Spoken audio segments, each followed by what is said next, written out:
Then जो अपना अगला टॉपिक है वो अपना होता है न्यूमेरिकल एवरेजन ऑफ क्रोमोसोम। ये वाला टॉपिक इंपॉर्टेंट है यार, ये एक्चुअली में ज्यादा इंपॉर्टेंट भी नहीं है, लेकिन ये 2-3 बार रिपीट हुआ है प्रीवियस ईयर में, दैट इज व्हाई मैंने दे दिया। डायरेक्टली ऐसे ही आता है कि आप शॉर्ट नोट लिखिए न्यूमेरिकल एवरेजन पे क्रोमोसोम, मतलब कि क्रोमोसोम में अगर न्यूमेरिकली खराब हो जाए, मतलब कि क्रोमोसोम मेनली 2 पेयर में मिलते हैं अपन को, मान लो क्रोमोसोम नंबर 21 दो पेयर में अपनी बॉडी में मिलते हैं नॉर्मल, मान लो एक्स्ट्रा पेयर मिल जाए, न्यूमेरिकली में एक एक्स्ट्रा मिल जाए, तो इस बीमारी को अपन बोल देते हैं ट्राइसोमी, मतलब कि 3 क्रोमोसोम हो गए। ये बीमारी होगी डाउन सिंड्रोम, ट्राइसोमी, मतलब कि क्रोमोसोम के नंबर में दिक्कत हो रही है, तो ये न्यूमेरिकल एवरेजन, मतलब क्रोमोसोम के अगर नंबर में कोई भी दिक्कत आ जाए तो कौन कौन सी बीमारी होंगी, कैसी बीमारी होंगी, वो आज अपन पढ़ने वाले हैं।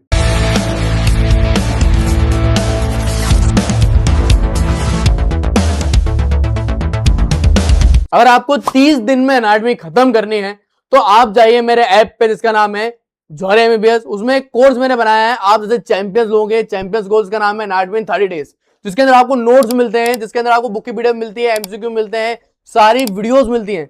मैंने ऐसे 30 वीडियो बनाई है जिसके अंदर आपको मैं याद करवा देता हूं सारी चीजें। सो 30 दिन में पूरी एनाटॉमी समझी नहीं जाएगी, रटवा जाएगी आपको। मेरे इस कोर्स के जरिए लाखों के एमबीबीएस कर रहे हो, कुछ हजार रुपए मत देखो, कोर्स को लो, उसके जरिए पढ़ो, साथ में मिलती है मेंटरशिप, मेरी पर्सनल गाइडेंस आपको मिलती है, और इसमें लाइव क्लासेस भी होती हैं, तो आपको लाइव डाउट सेशन क्लासेस भी मिलेंगे, इतना सब कुछ आपको मिलेगा, लेकिन ये लिमिटेड सीट होती है, ऐसी गंदी बात यही है। तो जल्द से जल्द जाओ, ऐप पे कोर्स बहुत ज्यादा अवेलेबल हो जाएगा, आप जाके फिर ले सकते हो, सिंपल सा है, ठीक है। तो इसको लिखना है ऐसे ही, डेफिनेशन लिखना है, टाइप्स लिखना है, एक एक करके मैं सारे टाइप्स आपको बताता हूं।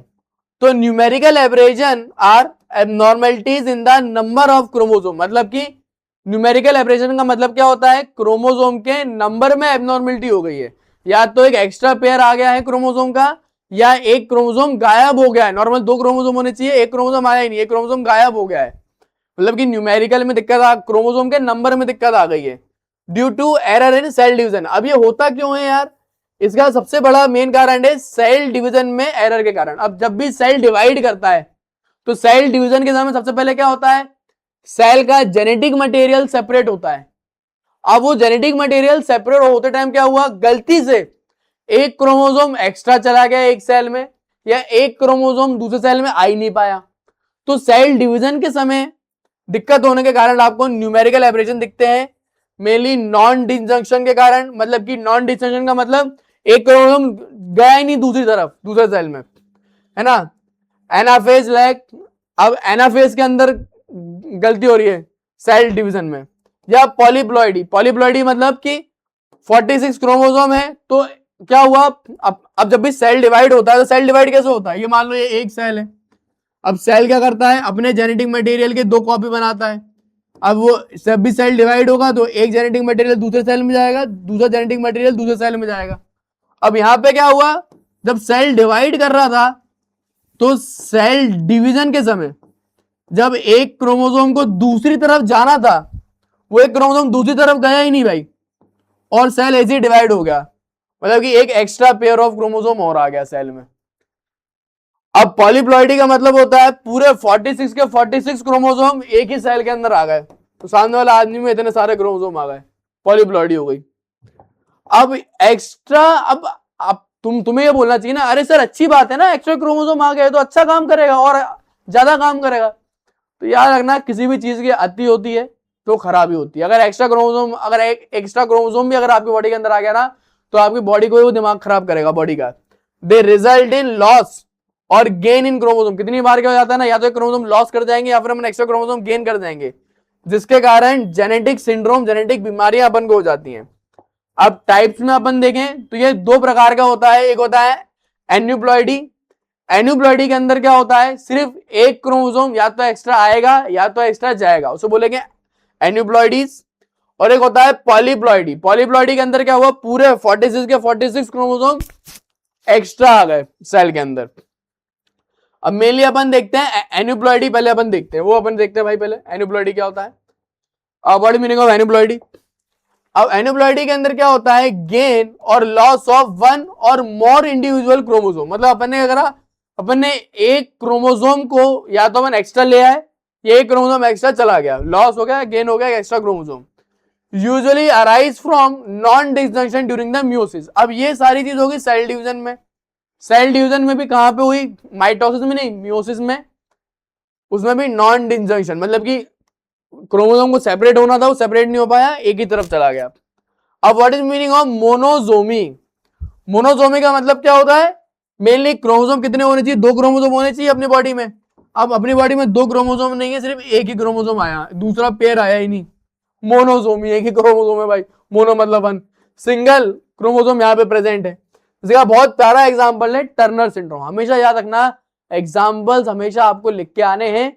अगर आप एग्जांपल लिख के आएंगे तो ही आपको मार्क्स मिलेंगे। टर्नर सिंड्रोम क्या है? एक ऐसी बीमारी है, मेनली फीमेल में 2 एक्स क्रोमोसोम होने चाहिए, लेकिन टर्नर सिंड्रोम में क्या होता है? फीमेल में 1 एक्स आता ही नहीं है।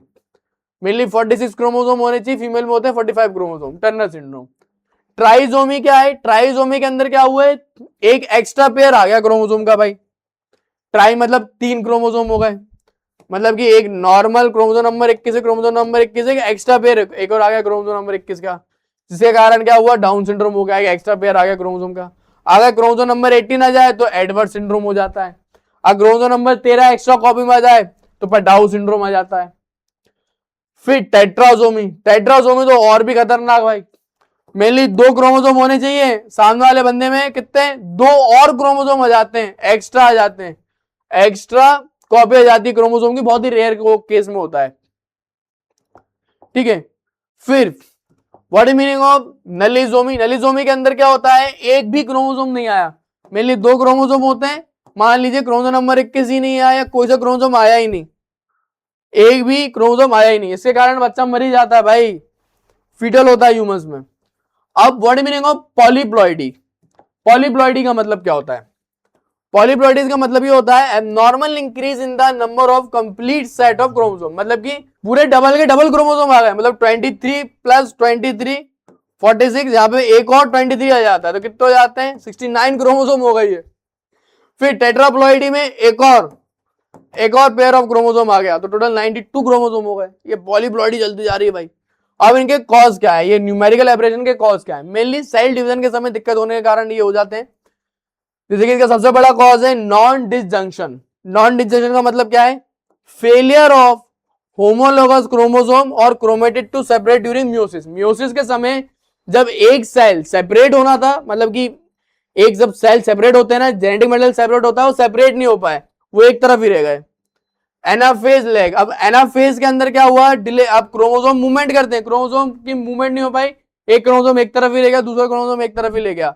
Fertility error. कितनी बार क्या हो जाते हैं ना, अगर एक से ज्यादा स्पर्म घुस गए तो पॉलीप्लॉइडी हो जाती है, पॉलीस्पर्म हो गया, या जेनेटिक मटेरियल डबल डबल आ गए। तो इतने सारे कॉज होते हैं मेनली न्यूमेरिकल एब्रेशन होने के। देन अब जो अपन अगले टॉपिक पढ़ेंगे, सारे नोट्स मेरे ऐप पे अवेलेबल हैं, आप रीड कर सकते हो, मेरे वेबसाइट पे भी है। मैं आपको बताना ही चाह रहा हूं, ये सारे के सारे ये जो अपन ने पढ़ा अभी, ये अगले जो टॉपिक है ना, वो हाईली इंपॉर्टेंट है। वो जेनेटिक्स में सबसे ज्यादा यही क्वेश्चन पूछे जाते हैं, टर्नर सिंड्रोम, क्लाइनफिल्टर सिंड्रोम और एक डाउन सिंड्रोम। ये 3 सिंड्रोम हाईली इंपॉर्टेंट है। उसके बाद कार्योटाइपिंग इंपॉर्टेंट है, फिर बार बॉडी इंपॉर्टेंट है, फिर सेक्स क्रोमोसोम इंपॉर्टेंट है, फिर क्रोमोसोम की एबनॉर्मलिटी इंपॉर्टेंट है। ये इन सीक्वेंस में जो अपन अब टॉपिक पढ़ने वाले हैं ना, वो सबसे ज्यादा इंपॉर्टेंट है।